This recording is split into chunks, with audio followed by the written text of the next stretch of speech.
The sun beat mercilessly across the endless sand, turning tanks into ovens and men into ghosts. In the summer of 1942, the war in North Africa hung by a thread. The British Eighth Army, bloodied and exhausted after repeated defeats, faced the seemingly invincible German Afrika Korps led by the Desert Fox himself, Field Marshal Erwin Rommel. Supplies were short, morale was lower, and London feared that one more disaster might open the road to Cairo and the Suez Canal. It was into this crucible that a short, sharp-featured British general arrived with a black beret tilted over his left eyebrow and a reputation for discipline as rigid as steel. His name was Bernard Law Montgomery. Few in the ranks knew him. Fewer still loved him at first sight. But within days, the desert would know his presence. Montgomery wasted no time on charm. He gathered his officers beneath the blazing sun and addressed them with an authority that shocked many. "There will be no more retreat," he declared. "If anyone here thinks we might withdraw, he can leave now." His voice was dry and deliberate, each word a challenge. For a moment, silence stretched over the ranks. Then, slowly, confidence replaced fear. For the first time in months, the Eighth Army believed it could win. Montgomery reorganized everything: supply lines, defensive positions, even how soldiers shaved and slept. He despised sloppiness, adored order, and demanded absolute obedience. "If you do not plan everything," he once said, "you plan to fail." To many British officers, his methods felt suffocating. To the Americans soon arriving in theater, they would feel like arrogance. But in those desperate days of 1942, his precision was exactly what the British Army needed. By late October, Montgomery was ready. His plan for El Alamein was simple yet overwhelming. Crush Rommel with superior numbers, methodical firepower, and perfect coordination. No improvisation, no gambling. Just relentless, grinding pressure. On the night of October 23, 1942, more than 1,000 British guns opened fire in unison, their flashes lighting the desert like a storm. Across 10 miles of minefields and wire, the Eighth Army advanced. For 12 brutal days, the two armies tore at each other.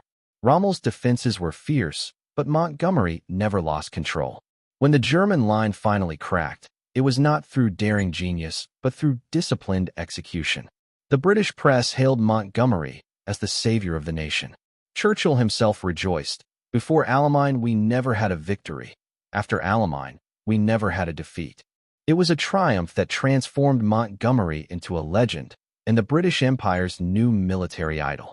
Yet across the Atlantic, in Washington and among the newly arrived American II Corps in North Africa, opinions were more cautious. The Americans admired success but disliked the way Montgomery claimed it. He spoke of his victory, his army, his plan. The word Allied seemed curiously absent. When the United States finally entered the North African campaign in full, the cultural divide between the two allies became visible overnight. American soldiers were brash, informal, and impatient for action. They called their generals by nicknames and believed initiative was a virtue. The British, hardened by 3 years of defeats, valued caution, structure, and hierarchy. And no one embodied that hierarchy more completely than Montgomery. During the Tunisian campaign, the Americans fought their first major battle against German armor at Kasserine Pass in early 1943 and were mauled. The British officers, Montgomery included, saw it as confirmation of what they already believed, that the Americans were brave but inexperienced amateurs. Montgomery's reports to London were blunt, sometimes cruel. He described American commanders as children in the art of war. When word of those remarks reached U.S. headquarters, resentment ignited like dry brush. General Dwight D. Eisenhower, then Supreme Commander of Allied forces in North Africa, tried to smooth the friction. He admired Montgomery's ability to inspire troops, but dreaded his ego. "Monty is a fine general," Eisenhower told his staff, "but he's always fighting 2 wars, one against the enemy and one against his allies." Among the Americans, none bristled more than George S. Patton, the flamboyant, hard-driving general whose tanks moved as fast as his temper. When Patton replaced the disgraced Lloyd Fredendall after Kasserine, he set out to prove that American soldiers could fight every bit as well as Montgomery's men, and faster. Patton respected skill, but Montgomery's arrogance infuriated him. "That little son of a bitch thinks he won the war by himself," Patton wrote in his diary.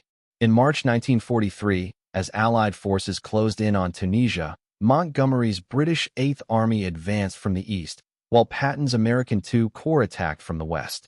Their pincer movement crushed the remaining Axis forces, ending the North African campaign. On paper, it was a joint victory. In reality, it marked the beginning of an invisible Cold War within the Allied camp. Montgomery claimed that his advance had forced Rommel's retreat. American commanders countered that their assault had sealed the trap. After Tunisia, the Allies turned north toward Sicily. There, Montgomery's reputation reached its peak, and his popularity among Americans reached its lowest point. In planning the invasion, Montgomery argued that the British should command the main thrust while the Americans played a supporting role. He dismissed their concerns with the same clipped certainty that had intimidated his own officers. "The Americans have much to learn," he told his staff. To Patton, those words were unforgivable. When the landings began in July 1943, the tension exploded into open rivalry. Montgomery's 8th Army advanced from the southeast, while Patton's 7th Army landed to the west. Montgomery's progress was slow but steady. Patton's was aggressive, bold, sometimes reckless. Each man watched the other's headlines with irritation. When Montgomery paused before the German defenses at Catania, Patton seized the chance to race across the island, capturing Palermo in a matter of days. American newspapers hailed him as a hero. British correspondents hinted he had acted without orders. Eisenhower, desperate to maintain unity, tried to keep the peace. "You're both fighting the same enemy," he reminded them. But for Montgomery and Patton, the enemy now wore two faces, the German in front and the rival beside. Their personal war had begun. As the campaign dragged on, their armies converged toward Messina, the final gateway to Italy. Montgomery believed his cautious plan would win the race. Patton believed speed and surprise would. In the end, Patton's troops entered Messina first. The next morning, when Montgomery arrived, he found Patton waiting to greet him with a grin. "Welcome to Messina," Patton said. Montgomery smiled thinly, muttered something polite, and walked away. To the press, Patton's victory seemed symbolic, the upstart Americans surpassing the proud British general. That image stung Montgomery more deeply than any wound. He wrote to his superiors that the Americans were showmen who valued headlines over substance. But privately, he feared the truth, that the war's center of gravity was shifting. The United States was now the dominant partner in the alliance, supplying the men, machines, and money. The days when Britain commanded by right of empire were over, and Montgomery could not accept it. In Italy, as Allied forces struggled through the mountains toward Rome, the Anglo-American relationship grew even more strained. Montgomery complained that Eisenhower listened too much to the Americans. American generals complained that Montgomery refused to cooperate unless everything went his way. Each success on the battlefield seemed to breed new resentment behind the lines. By the end of 1943, Eisenhower faced a choice that would define the rest of the war. Who would command the greatest operation in history, the invasion of France? Montgomery believed it should be him. So did many in Britain. But in Washington, the mood was different. Eisenhower had proven himself a master diplomat as well as a commander. He could unite armies that barely tolerated each other. For Roosevelt and the Joint Chiefs, that quality mattered more than Montgomery's tactical brilliance. When the announcement came in December 1943 that Eisenhower would lead Operation Overlord, Montgomery was furious. He masked his anger behind polite words, but those close to him knew he felt betrayed. To him, Eisenhower was a politician, not a soldier. Yet he had no choice but to serve under him once again. The stage was set for the final and most bitter chapter of their uneasy partnership, the invasion of Normandy. And as Montgomery prepared for that campaign, the seeds of American hatred had already taken root, planted not merely by jealousy or pride, but by a clash of worlds, of temperaments, and of empires passing each other in the twilight of war. Winter settled across England like a heavy curtain. The airfields of southern Britain buzzed with activity, the roads crowded with American trucks, British tanks, and endless convoys of men preparing for the greatest invasion in history. Beneath the camouflage nets and secrecy, one man stood at the center of it all, Field Marshal Bernard Montgomery, now appointed to command all ground forces for Operation Overlord. The irony was not lost on anyone. Though Eisenhower held supreme authority, Montgomery's fingerprints were everywhere, from the layout of landing zones to the timing of the assault. His insistence on planning every detail reflected both his genius and his obsession with control. "We will not fail," he told his staff, "because we will not do anything we have not thought through."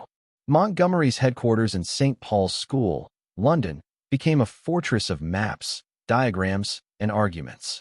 The Americans respected his meticulous planning, but they also felt smothered by it. Generals Omar Bradley, Courtney Hodges, and George Patton, though the latter was publicly sidelined after his infamous slapping incidents, bristled at Montgomery's tone. To them, he acted less like a partner and more like a schoolmaster correcting unruly students. In conference rooms filled with cigarette smoke and tension, Montgomery would tap his pointer against the map and declare, "This is the only logical way." He rarely invited discussion.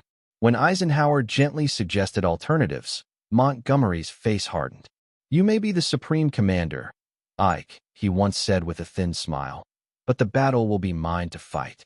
Despite his arrogance, his plan was sound.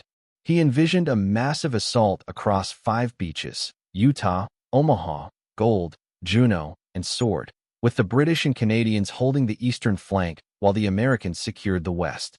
The idea was to draw German strength toward the British side, allowing the Americans to break out later. It was logical, but it also meant that the British, under Montgomery, would carry the glory of the first defense. The Americans, even before a single shot was fired, felt the imbalance. On June 6, 1944, D-Day dawned. Under gray skies and roaring waves, Allied troops stormed the beaches of Normandy. The landings were chaotic and bloody, especially at Omaha, where American forces suffered horrific losses. Yet by nightfall, the Allies had secured their foothold in France. It was the beginning of the end for Hitler's Europe. For the first few days, Montgomery was hailed once again as a hero. His plan had succeeded, just barely. But the aftermath revealed the growing cracks. The British advance toward Cannes bogged down in ferocious fighting, while the Americans to the west slowly expanded their bridgehead.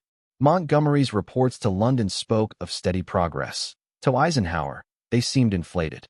"He's painting a picture that isn't quite true," Ike confided to his aide. "The British front is stalled, and he's pretending it's all according to plan." Montgomery's communication style made things worse. He rarely praised others, but when he did, it was often backhanded. He once said of the Americans, "They are fine fighting men, once properly trained and properly led." To British ears, it sounded encouraging. To Americans, it sounded like an insult carved in marble. As the weeks dragged on, tempers frayed. The British struggled to take Cannes, suffering heavy casualties. Meanwhile, the Americans under General Omar Bradley and the revived George S. Patton, now commanding the U.S. Third Army, broke through at St. Lo and unleashed a lightning advance across Normandy's hedgerows. Montgomery had insisted this breakout was part of his grand plan, but to the Americans on the ground, it felt like they had seized momentum despite him, not because of him. Patton's tanks roared across France, liberating town after town. His advance was so rapid that even Eisenhower struggled to keep up. The press dubbed him the hero of France, the embodiment of American drive. Montgomery, watching from his headquarters, saw his star fading. His cautious advance in the north looked sluggish compared to Patton's dash. When reporters asked Montgomery about Patton's achievements, his answer was cool. "Patton's performance is satisfactory." That single word, satisfactory, enraged Patton and his comrades. To them, it was proof that Montgomery could not bear to share credit. Tensions reached a breaking point in August 1944 when Eisenhower reorganized the Allied command in France. Until then, Montgomery had commanded all ground forces. Now, with the front expanding rapidly, Eisenhower assumed direct control. Officially, it was a practical decision. Unofficially, it was a demotion. Montgomery took it personally. He wrote bitterly in his diary, calling it an act of political cowardice. In private conversations, he referred to Eisenhower as a clerk and accused him of lacking the nerve to command. Eisenhower, always patient, let the insults slide, but the Americans under him did not forget. To them, Montgomery had crossed a line from arrogance into open contempt. Still, the war moved forward. As the Allies swept into Belgium and the Netherlands, Montgomery saw a chance to reclaim glory with a bold idea: Operation Market Garden. It would be the largest airborne assault in history, designed to leap across the Rhine and end the war by Christmas. This, Montgomery declared, will be my masterpiece. Eisenhower was cautious but agreed, granting Montgomery priority in men and supplies. The Americans, especially Patton, were furious. They believed the plan was risky and starved their own armies of fuel. But Montgomery was persuasive and confident. "The Hun," he told reporters, "is on the run. One more push and we'll finish him." On September 17, 1944, thousands of paratroopers from the British 1st Airborne, the U.S. 82nd, and the 101st dropped into the Netherlands. The first stages went well, but Montgomery's planners had underestimated German strength. The critical bridge at Arnhem proved impossible to hold. British paratroopers fought with incredible courage, but were eventually overrun. When the operation failed, Montgomery called it 90% successful. To the Americans, it sounded delusional. Bradley remarked coldly, "90% successful means 100% disaster for the men who didn't come back." Patton, never missing a chance, sneered, "If Monty's 90% is success, I'd hate to see his failure." The British press softened the story, but among the Americans, patience had snapped. They were tired of being lectured, tired of his superiority, tired of hearing him boast of his own brilliance while dismissing their sacrifices.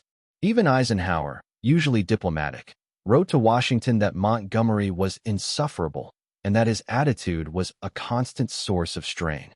Yet despite all this bitterness, the alliance held, barely. The enemy still fought with ferocity, and winter was coming again. As the Allied front stretched across Europe, the Americans prepared for one last massive offensive. No one expected the Germans to strike first. On the freezing morning of December 16, 1944, Hitler launched his final gamble, a surprise attack through the Ardennes. The Battle of the Bulge had begun. The German offensive smashed into the thinly held American lines, throwing the front into chaos. As news of the disaster reached Montgomery's headquarters, he saw an opportunity. Eisenhower quickly placed him in command of the northern sector of the front, including several American armies, while Patton handled the southern flank. It was a practical move. Montgomery was the closest senior commander, but politically explosive. For the first time since Normandy, he was again commanding American troops. Montgomery handled the crisis skillfully, stabilizing the northern front and organizing a strong defense. His clear orders and methodical style brought much-needed discipline to a chaotic situation. When the fog cleared and the German advance faltered, he prepared a counterattack. Militarily, his performance was solid. But then came the press conference. On January 7, 1945, Montgomery held a briefing in which he described the entire battle as if he alone had managed the victory. He praised the great fighting qualities of the American soldiers but credited himself with orchestrating the defense. "I halted the German offensive," he told reporters, "and then I threw them back." To the American generals who had bled and fought in the Ardennes, it was the final insult. Patton slammed his fist on the table when he read the transcript. Bradley refused to speak to Montgomery again. Eisenhower, usually unflappable, was furious. He told his staff, "That man will never again command an American soldier." The damage was done. From that moment on, the Americans saw Montgomery not as a partner but as a glory seeker, a man so obsessed with recognition that he would rewrite history to place himself at its center. The winter of 1945 was cruel, gray, and endless. The forests of the Ardennes were littered with shattered tanks, burnt-out trucks, and frozen bodies. The Battle of the Bulge, Hitler's final, desperate offensive, had been repelled, but at a terrible cost. The Allies were victorious, yet behind the triumph, something inside the coalition had cracked beyond repair. In the aftermath, Bernard Montgomery found himself at the center of a storm. His January press conference had not only alienated the Americans, but had embarrassed Eisenhower at the highest level.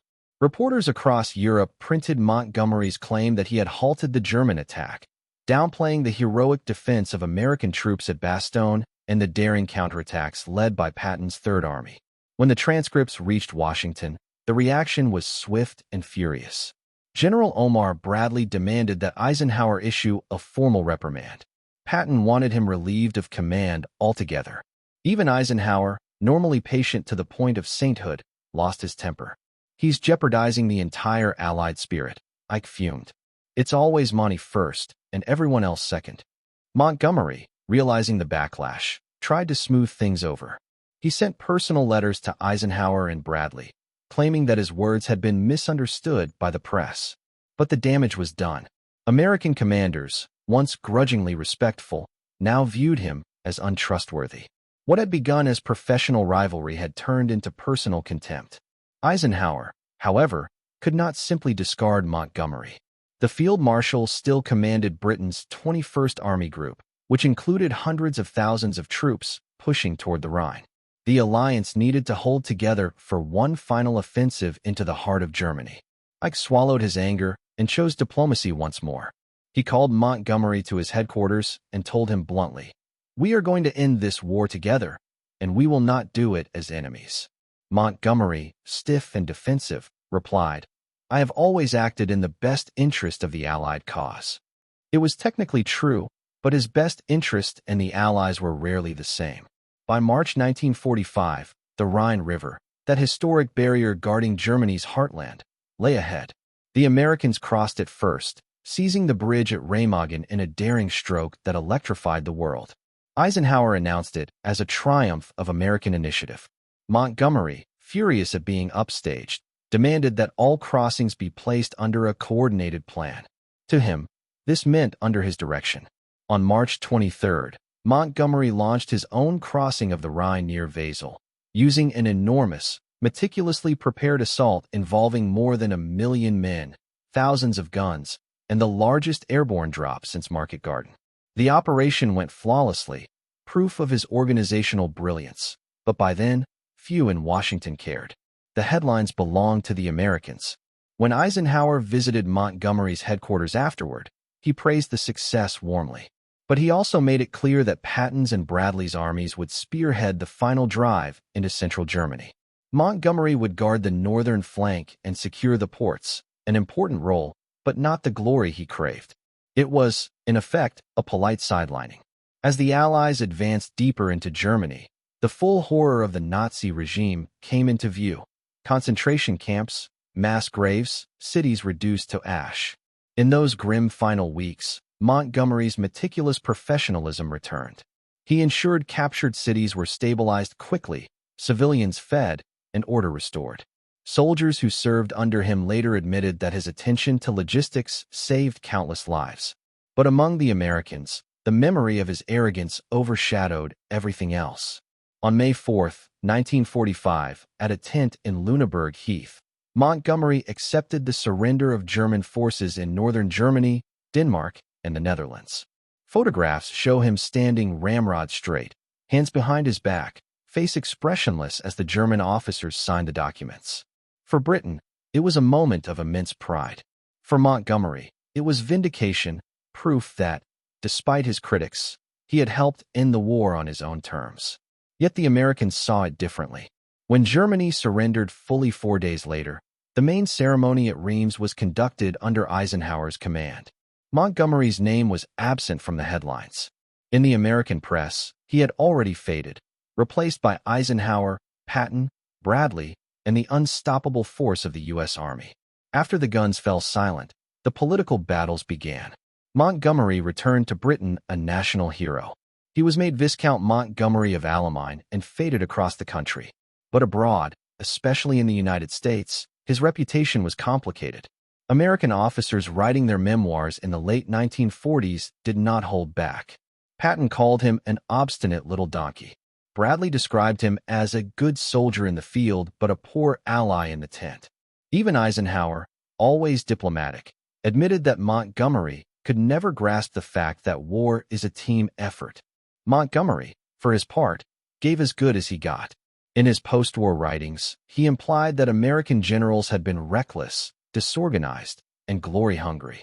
They had plenty of courage, he wrote, but little sense of timing. To American readers, it sounded like more arrogance. To the British, it sounded like the same Monty they had always known, brilliant, difficult, and utterly convinced of his own righteousness. Behind the bitterness, though, lay something deeper, a clash not just of personalities, but of national identity. Montgomery represented the old empire, disciplined, hierarchical, and steeped in centuries of military tradition. The Americans represented the new world, energetic, pragmatic, and impatient with ceremony. In North Africa, Sicily, and Normandy, those two worlds had fought side by side, and learned that victory did not erase differences. It only exposed them. The Americans could not forgive Montgomery for treating them as subordinates. Montgomery could not forgive them for surpassing Britain in power and prestige. What began as a partnership of necessity had become a rivalry for dominance, one that continued long after Hitler was dead. By the late 1940s, Montgomery's influence waned. He became chief of the Imperial General Staff, Britain's top soldier, but his tenure was marked by disputes with politicians and allies alike. During the early Cold War years, he served under Eisenhower once again, this time in the newly formed NATO command. It was an irony almost too perfect for history. The two men who had quarreled their way through Europe now had to cooperate again to face the Soviet threat. Eisenhower, ever the diplomat, treated Montgomery with courtesy. Montgomery, predictably, lectured Eisenhower on strategy, sometimes in front of subordinates. "Ike," he once said, "you are too soft. You must learn to be firm." Eisenhower smiled, as he always did, and replied, "Monty, firmness and friendship can coexist." But the warmth never returned. Their partnership was professional, not personal. In later years, Montgomery retreated into the role of elder statesman. He wrote books, gave speeches, and defended his wartime record with relentless energy. To his dying day, he maintained that his decisions were correct, his critics jealous, and his strategy sound. "History will vindicate me," he said in a 1960 interview. And in some ways, it did. Modern historians acknowledge that Montgomery's cautious methods saved lives and ensured steady progress. His victories at El Alamein and his careful planning for D-Day were crucial to Allied success. But they also agree that his arrogance poisoned relationships and nearly fractured the Allied coalition. His inability to share credit or admit error left scars that lasted for decades. In America, his image never fully recovered. To military historians, he remained a study in contradictions, a brilliant tactician who never learned diplomacy, a hero of Alamein whose pride made him an outcast. His name evoked respect and irritation in equal measure. By the time Montgomery died in 1976, the world he had fought for was gone. The British Empire had faded into memory. The United States was the undisputed global superpower. And yet, among old soldiers who had served under him, there lingered a strange mix of admiration and resentment. The feeling that they had followed a man who demanded everything, gave his best, and left bitterness in his wake. In the final balance of history, Montgomery was neither villain nor saint, but something more human. A man forged in the fires of war, brilliant enough to save armies, proud enough to alienate friends, and stubborn enough to believe he was always right. The Americans hated him because they could not ignore him, because, in their victories, they saw his shadow, and in his triumphs, they saw their own reflection. For in the great alliance that defeated Nazi Germany, Bernard Law Montgomery was the mirror in which the Americans saw both their strength and their pride, and that, perhaps, was what they hated most of all.